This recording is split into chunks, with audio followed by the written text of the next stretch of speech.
You don't have to do this, Clara. Her mother's voice thundered through the hallway, followed by the loud slam of the bedroom door. Clara turned sharply, her cheeks already wet with silent tears. Do what, Mama? Protect my dignity? Save you and Papa from disgrace? Or pretend this baby isn't growing in me? Her mother's face crumbled. He's a stranger, Clara. A man we barely know. What makes you think he'll stay once he gets what he wants? You're throwing away your life. Clara drew a shaky breath and glanced at the engagement ring on her finger, a cold reminder of the decision that wasn't made from love but desperation. Outside, London's early spring drizzle painted the windows with grey streaks. The sky hung low, mirroring the mood inside the Martins' household. Clara Martin was only 22, top of her class at art school, a quiet girl from a respectable family. But one mistake, one foolish night with someone who had vanished the moment responsibility knocked, had turned her perfect world into gossip and whispers. And then came him, Alexander Knight. He was everything Clara wasn't. Wealthy, powerful, confident. At 30, Alexander was the mysterious heir to the Knight shipping empire, a name everyone in the UK knew. He had no real connection to Clara, not even a common friend, just a bizarre twist of fate. Or maybe something deeper. When he approached Clara and her devastated family with a proposal of marriage on paper, only everyone thought he had an agenda. Why would a man like Alexander offer to marry a pregnant woman carrying another man's child? But Clara was tired. Tired of being judged, tired of hiding, and most of all, tired of crying alone. So she said yes, that night, as she stood in front of the mirror in her cheap white dress. She felt nothing. No joy, no excitement, just numbness. The ceremony was private. A legal registrar, 2 signatures, no vows, no kiss. Afterward, Alexander turned to her, hands in his pocket. You won't have to see me unless necessary. I'll provide for you and the baby. But this marriage, it's a shield, nothing more. Clara nodded. I understand. But something in his eyes lingered too long. A shadow. Regret? Or something darker? Fast forward 7 years later. Clara Knight is on the cover again, whispered 2 women at the cafe, flipping through a fashion magazine. Can you believe she runs one of the most successful children's brands in Europe now? A single mom. Well, almost. Almost, the other one chuckled. But have you ever seen her husband? The mysterious Mr. Knight? Rumors followed her everywhere. No one really knew what happened after that scandalous marriage. Some said Alexander disappeared after signing over half of his fortune to her. Others claimed she was blackmailing him, but only Clara knew the truth, or so she thought. That evening, she returned to the countryside manor Alexander bought for her. The walls still whispered of his presence, though he hadn't visited in years. Her son, Jamie, now 6, was playing with Lego bricks in the living room. Mommy, he said innocently, why don't I have a daddy like other kids at school? Clara's heart tightened. You do, darling. He's just very far away. Does he love me? She hesitated. He cared enough to make sure we were safe. Just then, the doorbell rang. Clara glanced at the clock. 9:07 p.m. She wasn't expecting anyone. The house staff had left. The road to the manor was rarely traveled. Wiping her hands, she walked to the door. As soon as she opened it, her breath hitched. There he stood, Alexander Knight. Older, broader, and soaked in the rain. I'm sorry for coming unannounced, he said in a voice deeper than she remembered. She couldn't speak, couldn't move. For a moment, the past 7 years collapsed into the cold air between them. You weren't supposed to come back, she finally whispered. I know, but things have changed. Jamie's little footsteps came running. Mummy, who is it? Clara moved instinctively to block the view. Alexander's eyes fell on the small boy behind her. Is that? Don't. Clara interrupted. You gave up your right to ask that question the day you walked away. His jaw clenched. I didn't walk away. You told me to go. She blinked, stunned. I begged you to stay. You told me the baby wasn't mine and that I should stay out of it. You never asked if I wanted more than a name on a paper. Alexander's voice was low. And you never told me the truth. Clara stared at him, confusion rising. Like smoke. What are you talking about? He stepped forward, raindrops sliding from his coat like old ghosts. There's something you need to know, Clara, he said. About Jamie, and about why I really married you. That was when everything she thought she knew began to unravel. Clara's hands trembled slightly as she held onto the edge of the door. The cold air slipped in around Alexander's tall frame, but she didn't feel it. All she felt was the weight of his words. Why you really married me? She asked, almost afraid to hear his answer. What does that even mean? Alexander stepped inside slowly, his shoes wet against the polished wooden floor. He looked around the sitting room like it was a ghost of a life he once built but never lived in. The fireplace crackled in the corner, and the warmth inside the room stood in complete contrast to the storm raging in both their hearts. Clara, he said, his voice quieter now. I need you to sit down. No, she said instantly, her jaw tightening. Not until you tell me what's going on. You don't get to disappear for years and then suddenly return acting like you've been keeping secrets. Jamie peeked from the hallway, his big, blue eyes too blue, too familiar, watching the tall stranger beside his mother. Clara turned, forcing a soft smile. Go upstairs, sweetheart. Mummy will come tuck you in soon. Okay. Jamie lingered for a second longer, then padded away up the stairs. Alexander exhaled. He looks like don't finish that sentence. Clara cut him off. You made it clear before the wedding that he wasn't your concern. He nodded slowly. You're right, but I lied. Clara froze. What? He stepped closer, the shadows dancing over his sharp features. I knew about the baby. I knew he wasn't mine. But I also knew something you didn't. Clara's heart beat faster. What could you possibly have known that I didn't? Alexander sat on the edge of the velvet armchair, his elbows resting on his knees. For the first time since she'd known him, he looked vulnerable. Your father came to see me, he began, looking up at her. Weeks before I approached you with the marriage proposal, my father. Clara blinked in shock. Why would he? He was in debt, Alexander said. Heavy debt, not just from bad investments but things he didn't want anyone to know. Illegal things. Dangerous people were after him. Clara sank into the opposite chair, her face pale. No, he would have told me. No, he wouldn't. Alexander replied gently. He was trying to protect you. He came to me out of desperation. I was the only man he could think of who had the money and the influence to fix it. Clara's head spun. So the marriage, it wasn't just about saving me from shame? Alexander shook his head. It was part of it, yes, but mostly, it was to protect you. Your father knew the press would crucify you for the pregnancy. But worse, if anything happened to him, they'd come for you too. Threats had already been made. You just didn't know. She stood up, pacing. Why didn't you tell me this back then? Because your father begged me not to. He wanted to die with his reputation intact. Clara's voice cracked. You think that makes it better? You let me believe all these years that you were just doing a favor for a foolish girl with a ruined reputation. You let me believe I was a burden. Alexander stood too. I thought keeping my distance was better. I thought I was doing what you wanted, staying out of the way. She turned to him sharply. Do you even know what that did to me, Alexander? Raising Jamie alone, wondering if you regretted everything, questioning if I was just a charity case to you. He looked at her, his eyes raw with emotion. I never regretted it. Not once.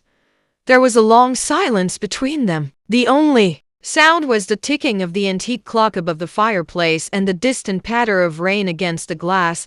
Then Clara spoke, her voice softer this time. Why now? Why come back after all this time? Alexander swallowed hard. Because I found out something else. Something about Jamie. Her eyes narrowed. What do you mean? I had him followed. When he started school, he saw the horror flash across her face and quickly added, not to hurt him. I swear. I needed to know he was safe. I saw his eyes, Clara. They reminded me of my brother. Clara frowned. You never told me you had a brother.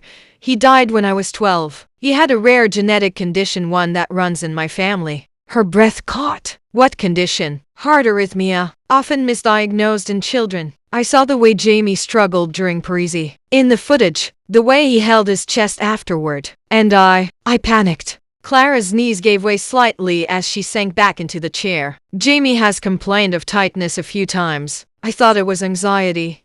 It might be, Alexander said quickly. But we need to be sure. I've already booked an appointment with one of Europe's best pediatric cardiologists. I'm not here to claim anything, Clara. I'm here because I'm scared.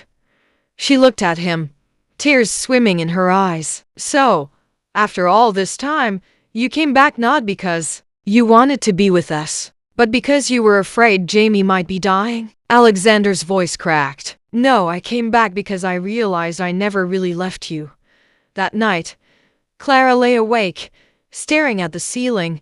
The man she had married to escape shame had returned not just with secrets, but with a heart she never thought he had. And as much as she wanted to hate him, she couldn't deny the part of her that still remembered how it felt when he first touched her hand at the registry office. That strange warmth, that strange sadness in his eyes.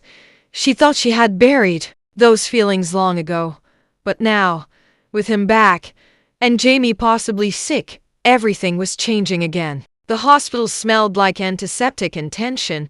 Clara sat stiffly in the white leather waiting chair, her fingers clasped tightly in her lap. Jamie lay inside the examination room, surrounded by machines and quiet voices. Beside her, Alexander stood by the window, staring out at the London skyline, grey, endless, and filled with memories they hadn't shared. Neither had spoken much since the car ride. Jamie had been excited, thinking it was just a special doctor's visit. Clara had forced a smile. Alexander hadn't even tried. He looked like a man on the edge of something: regret, fear, maybe both. Clara finally broke the silence. If something's wrong with Jamie, I'll never forgive myself. Alexander turned toward her slowly. It's not your fault, Clara, isn't it? She snapped. I should have seen the signs earlier. I should have taken him to a specialist. I was too busy pretending everything was fine. Alexander walked over, crouched in front of her, and looked up into her eyes. You were doing your best. You raised him alone, built a business, gave him a warm home. That's more than I ever gave him. She looked away. You gave us money, a roof. He sighed. Money doesn't raise a child, Clara. I was a coward. I hid behind legal papers and bank transfers. Clara's eyes finally met his, filled with unshed tears. Then why didn't you come back sooner? He hesitated. Because I didn't think I deserved a family. Before Clara could respond, the doctor entered, a tall man in his 50s with kind eyes and a clipboard in hand. Clara shot up from her seat. How is he? The doctor smiled gently. Jamie is stable. We ran a full heart screening. He does show signs of minor arrhythmia, but nothing severe. It's manageable with lifestyle adjustments and regular monitoring. He'll be fine. Clara let out a shaky breath and covered her mouth, overwhelmed with relief. Alexander sat down, his head in his hands, his shoulders finally dropping after hours of tension. Thank you, Clara whispered, tears escaping down her cheeks. Can I see him? Alexander asked quietly. The doctor nodded. Yes, he's asking for both of you.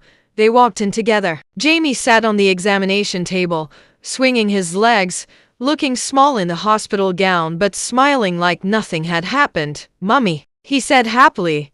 They put jelly on my chest and used a machine that beeped like a robot. Clara chuckled and hugged him. You were so brave, baby. Jamie turned to Alexander. Are you my daddy? The question dropped like a thunderclap. Clara froze. Alexander's breath caught. I heard the nurse call you Mr. Knight, Jamie continued. That's our last name.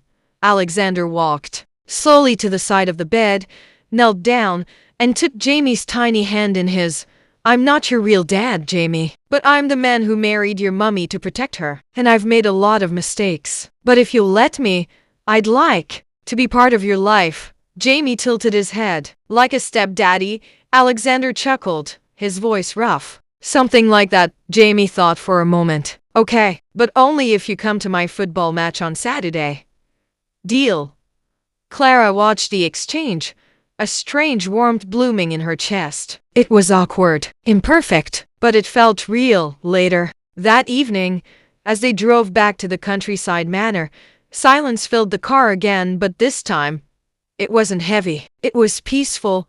Alexander broke it gently. Clara, I need to tell you something else. She turned toward him. Another secret? Yes, one I've carried for 7 years. She folded her arms. I'm listening. I didn't just marry you for your father, or to cover your shame. I married you because I loved you. The words hit her like a soft blow. Alexander continued. I met you at that charity gala 6 months before the scandal. You were painting live for the event. I watched you for an hour. The way you moved, the way your eyes lit up when people asked about your art. I never forgot you. Clara blinked. But we never spoke. You don't remember, do you? I bought your painting, the one of the woman in the red dress. Clara gasped. That was you? He nodded. I tracked your career quietly. When your name hit the tabloids, I was in shock. Then your father came. It felt like fate. She looked down, her voice trembling. Why didn't you ever tell me? Because I didn't think you felt the same. And after the wedding, when I tried to get closer, you shut down. I thought I was wrong. I was scared. Clara admitted, terrified actually. I thought you'd only married me to clean up the mess. I thought love wasn't part of it. They pulled into the manor's driveway. The night was quiet. The rain had stopped. As they stepped out, Clara paused on the porch and turned to him. Do you still love me? He looked at her with eyes that held years of longing. Yes. I never stopped. Clara's breath caught. The wind brushed against her hair. The door creaked open as the nanny greeted them, but Clara didn't move. She stared at Alexander for a long, quiet moment. Then she said, let's take this one step at a time. For Jamie, for us, and for the first time in 7 years, they walked inside the house not as strangers with secrets, but as something new, something hopeful. 3 weeks later, the sun poured gently through the tall windows of the countryside manor, painting the wooden floors with golden streaks. Jamie's laughter echoed from the backyard as he chased butterflies with the new puppy Alexander had surprised him with 2 days earlier. Clara stood at the kitchen sink, washing strawberries, her eyes watching her son through the glass. She hadn't imagined this. Not this calm, not this softness between her and Alexander. He was still staying in the guest room, just as she had asked. And though the past sat between them like an old scar, they were rebuilding. But peace is a fragile thing. And that morning, peace was shattered when Clara's phone buzzed violently on the counter, a known number. She hesitated, then answered. Clara, Martin, a deep voice said on the other end. Or should I say Clara Knight now? She froze. The voice was familiar, unpleasant, cold. Who is this? You don't recognize the father of your child? The voice laughed darkly. Typical. Clara's heart dropped. Ethan? Yes. The man you never bothered to call back. The one you threw under the bus. You left, Ethan. I tried calling. You vanished. I had to go, he said casually. Had some legal heat. But I'm back now, and I see you've done well for yourself. Clara's stomach twisted. What do you want? I want what's mine. My son. You're out of your mind. He laughed again, low and bitter. We'll see who's mad. I have a lawyer now, a real one. Let's see what a court thinks about your little contract marriage. The call ended before she could say another word. Clara stood frozen, her hands wet and shaking. For years, Ethan had been a name she'd hoped to forget. He was charming when she met him, a young musician with wild dreams and empty promises. When she told him she was pregnant, he'd ghosted her, blocked her, disappeared into thin air, and now just as things were settling he was back. Clara? Alexander's voice startled her. He had just entered from the study, holding a stack of papers. She turned to him slowly. He called, she whispered. Jamie's biological father. He wants to take him. Alexander's face hardened instantly. Ethan, I remember the name. What did he say? He has a lawyer. He's going to try to prove our marriage was fake, and that I kept Jamie from him illegally.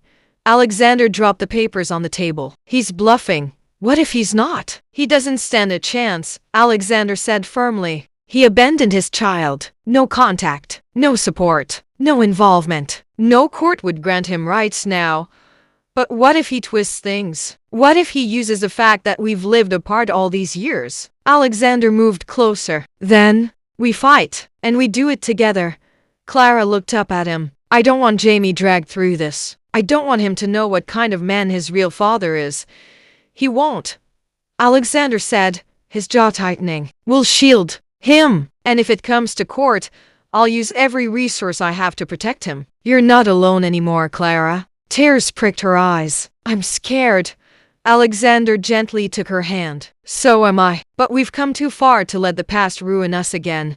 Later that night, Clara couldn't sleep. She sat by Jamie's bedside, watching him breathe, his small chest rising and falling peacefully. He had no idea of the storm brewing outside his innocent world. She walked into the hallway and found Alexander in the study, reading something on his laptop. Can we talk? She asked. He looked up. Of course. She closed the door behind her, then sat on the arm of the sofa, facing him. There's something I never told you, she said quietly. Something about Ethan. Alexander leaned back. I'm listening. The night I found out I was pregnant, I went to tell him. I was afraid, but I thought he deserved to know. He was drunk, angry. He said ugly things, told me to get rid of it, called me names. Alexander's hands clenched into fists. I left that night and never looked back, but I never reported it. I never told my parents. I just buried it, tried to pretend it was all just a bad decision. You didn't deserve that, Alexander said softly. Clara looked down. I just wanted to do the right thing. And now, I'm afraid he's coming back to destroy everything. He won't. Not if I can help it. She looked at him. Why do you still care so much? Alexander's voice cracked. Because somewhere along the line, I stopped pretending. I stopped telling myself it was just a contract. I fell in love with you, Clara. With both of you. Her breath caught. I may not be Jamie's biological father, he said, but I'm his dad, and I will fight like hell to stay in his life. There was a long pause. Then Clara whispered, I'm tired of fighting alone. Alexander stepped forward, gently cupping her face. Then don't. This time. She didn't pull away. For the first time since they signed that cold, emotionless marriage certificate, she leaned in and kissed him. And it wasn't a kiss born out of duty. It was love. Real, aching, healing love. But outside the manor gates, a figure sat in a black car, watching through binoculars. Ethan's lips curled into a smile as he lowered the device and sipped his drink. Let the games begin. It was a bright Monday morning in London's family high court, but the atmosphere inside was anything but light. Clara sat stiffly at the front of the courtroom, her hands clenched tightly around the tissue. Alexander was beside her, calm on the outside but simmering with fury inside. Jamie was safely at home with the nanny, unaware that a storm was unfolding in the heart of the city. Across from them sat Ethan, his greasy hair slicked back, an arrogant smirk passed on his face as he whispered to his lawyer. He wore an expensive suit, but it couldn't hide the bitterness in his eyes, the need to control what he once abandoned. Clara's lawyer rose and addressed the court. Your Honor, my client, Mrs. Clara Knight, has been the sole guardian, provider, and emotional support system for her son, Jamie Knight, since birth. Mr. Ethan Doyle, the biological father, has not contributed financially, emotionally, or otherwise. There was no contact, no effort. And now, after 7 years, he seeks full custody. Ethan's lawyer stood. Mr. Doyle was unaware of his son's location. He was young, troubled, and misled. He now seeks to be part of his son's life. Not to tear him away, but to ensure the child knows his roots. Clara whispered fiercely to Alexander. He's lying. I know, Alexander said, and the judge will too. Then came the moment that changed everything. Alexander stood up, adjusted his suit, and calmly addressed the judge. Your Honor, may I speak? The judge glanced at the paperwork. Mr. Knight, you are not the biological father. No, sir, I'm not. But I'm the man who has protected and provided for Jamie since before he was born. I married Clara to shield her from a world that was ready to destroy her for being pregnant and alone. I gave that boy my name, my home, and my heart. He paused. I'm not asking for sympathy. I'm asking this court to see what's real. Ethan Doyle had his chance. He left. And now, he sees a woman who's risen from shame into success, and he wants to control her again, not love the child he once rejected.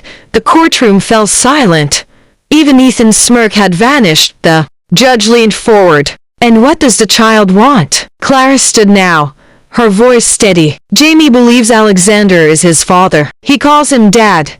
He trusts him. I've never poisoned his mind against Ethan. I never even told him about him. But I won't let a man walk back into our lives and rip Jamie's world apart just because he suddenly feels entitled. Ethan shot up from his chair. You used my child to trap a billionaire. The judge slammed his gavel. Mr. Doyle, one more outburst and you'll be held in contempt. Ethan sat down, face red with rage. After a tense hour, the judge returned with his decision. This court sees no evidence that Mr. Doyle has acted in the best interest of the child. Custody will remain solely with Mrs. Knight. Mr. Knight, while not biologically related, is hereby recognized as the child's legal guardian based on 7 years of consistent support and presence. Clara's breath caught. Her eyes welled with tears. Furthermore, the judge added, Mr. Doyle is to refrain from contacting the child directly. Any future petitions must be made through legal channels, pending psychological evaluation and proof of long-term stability. The gavel struck again. Case closed. Outside the courtroom, Ethan stormed past reporters without a word. His lawyer chased behind, trying to calm him, but his threats were over, at least for now. Clara stepped into the sunlight, blinking at the cameras flashing around her. Alexander held her hand protectively, shielding her from the questions. At the edge of the crowd, Clara turned to him. We won. He smiled. No, you won. She looked up at him. The man who had once married her as a stranger and who now stood beside her as the father of her child, her protector, her partner. Let's go home, she whispered back at the manor. Jamie was waiting with his backpack on. Mom? Dad! He yelled, running into their arms. Did I miss something important? Clara scooped him up, kissing his cheeks. No, sweetheart. Everything's perfect now. That evening, Alexander stood in the garden, watching Jamie and the puppy chase each other through the tall grass. Clara joined him, her head resting on his shoulder. Thank you for coming back. He turned to her and whispered, Thank you for letting me stay. She smiled. I think it's time we stop pretending we're just playing house. Agreed. And there, in the heart of a home built from broken pieces, Alexander dropped to one knee and pulled out a small velvet box. Clara Knight, will you marry me this time for real? Tears filled her eyes as she knelt with him and nodded. Yes. 1,000 times yes. And as Jamie clapped in the background, not fully understanding but happy just the same, the family that had once begun out of shame now stood in the light of love. Whole. Together. Real.